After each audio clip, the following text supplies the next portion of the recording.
Hello, everyone. My name's Joe Saunders, and I'm here to talk to you right now about reading the historic environment.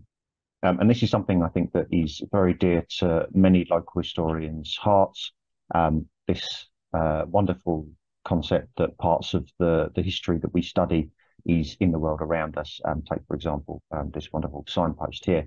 You know, something that is a tangible connection with the people and communities that lived in a place in the past that is still around. And as local historians, we're very lucky to have this. And for many of us, this might be a considerable reason why you might begin researching a place in the first place. Many of us, of course, come to local history in one place studies because of a personal connection. It might be where you live or where your ancestors lived. But actually having some historic fabric still around can be such a huge appeal. And in Britain, of course, many of the more historic towns and villages and cities around do quite well trading on their name as historic tourist spots and things like that. Now, I think reading the historic environment is very important as historians for us to be able to understand better the past, and as a readily available source outside of archival documents that we can use to better understand the past.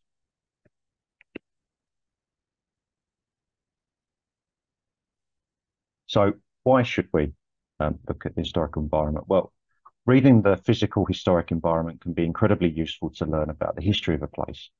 As I hope to show in this short talk, there's lots around that we can use to tell what the place might have looked like and been like in the past.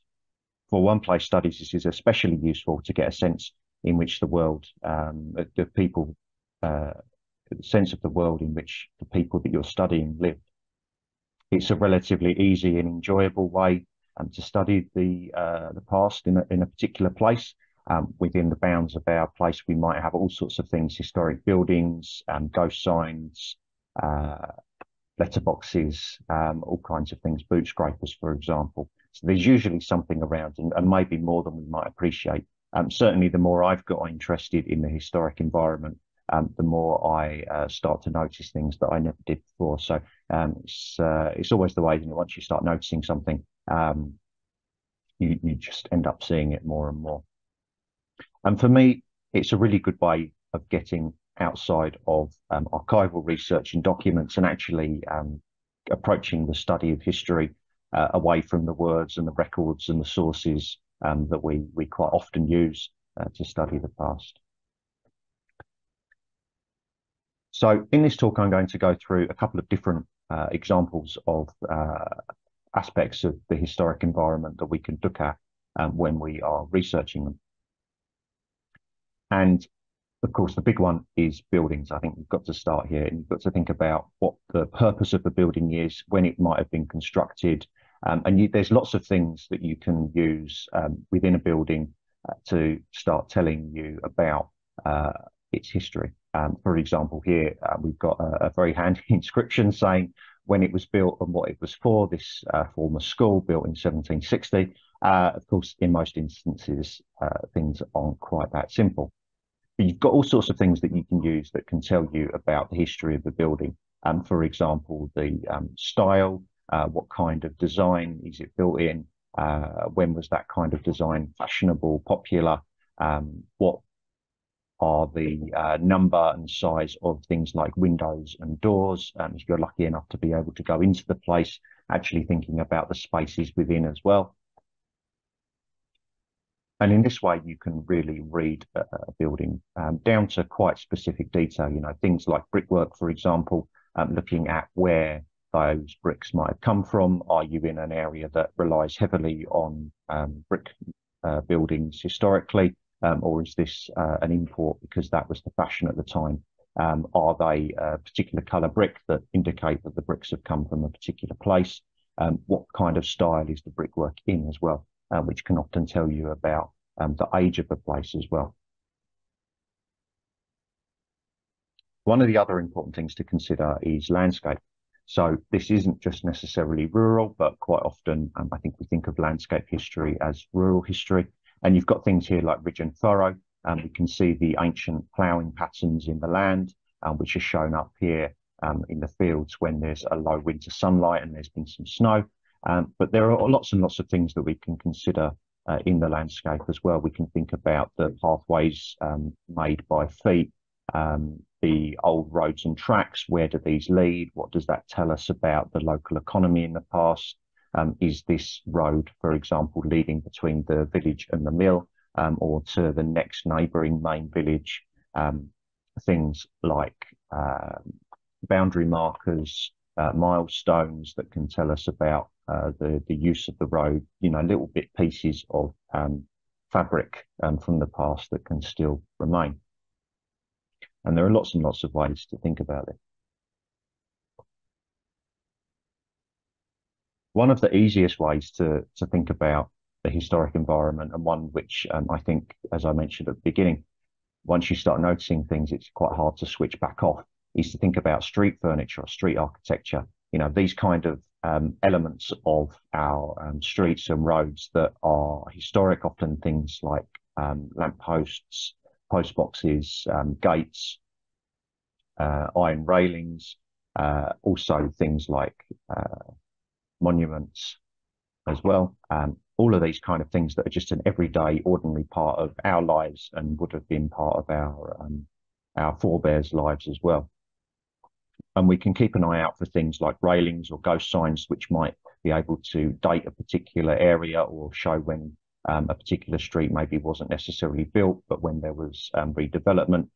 These things might tell us about local economies, for example. So there's lots and lots of things here that you can really get at.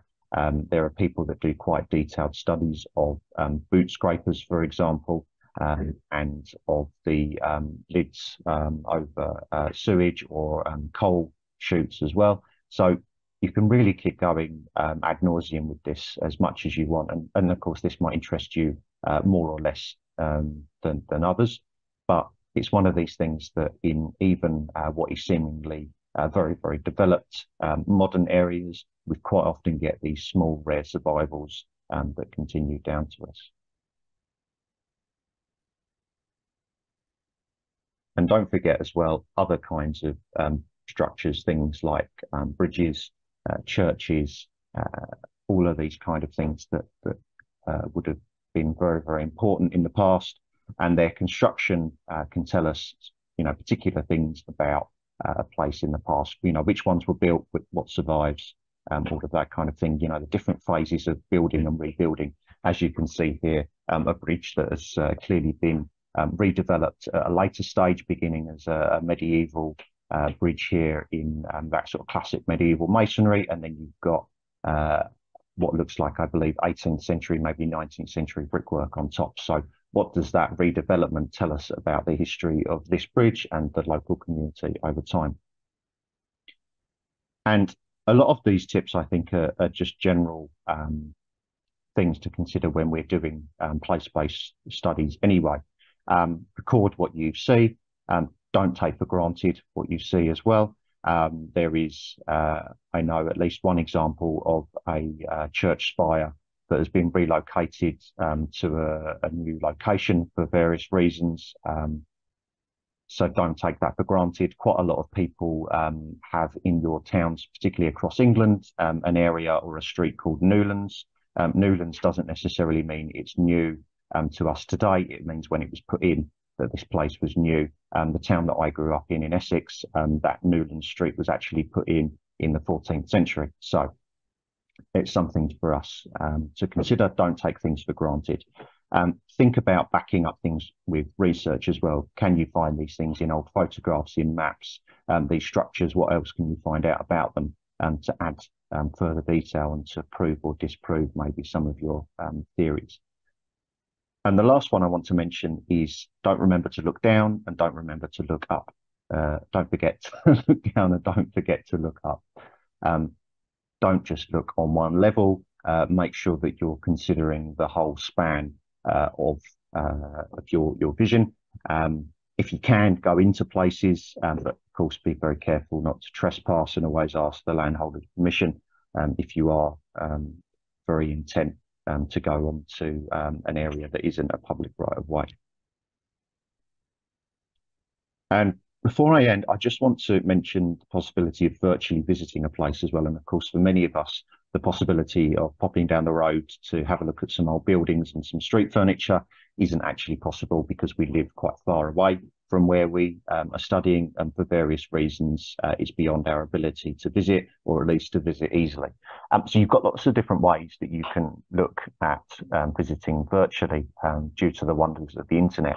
You've got things like Google Earth, where you can take that street view and walk down a place as it is now. You've got things like online mapping databases and places where you can access old maps. So things like the National Library of Scotland Maps Service, which is excellent. And you've also got things like Geograph, which I really love. And this is a site that aims to capture every square metre of Britain. So this works if you're in Britain, particularly every square metre of Britain with photographs. So you can actually zoom in and look at photographs from all across Britain, and some are more captured than others, particularly if there is a historic or interesting place to focus on, you know, one of those buildings or lovely historic bridges or something like that that I've showed you in the course of this talk will quite often show up as being of interest, and so people have taken lots of photographs of it. So definitely worth checking out that one. And I'll just leave you here with some recommendations for some reading and some blog posts that are on the blog that I co-run. A couple of books here for English historians, which is my particular area of interest. Hoskins' Making of the English Landscape, and Tyak's The Making of Our Urban Landscape.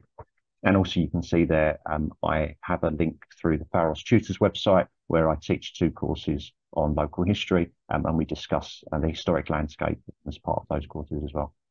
So thank you very much everyone for listening, and I hope you enjoy going out and finding some pieces of history out in your place of study.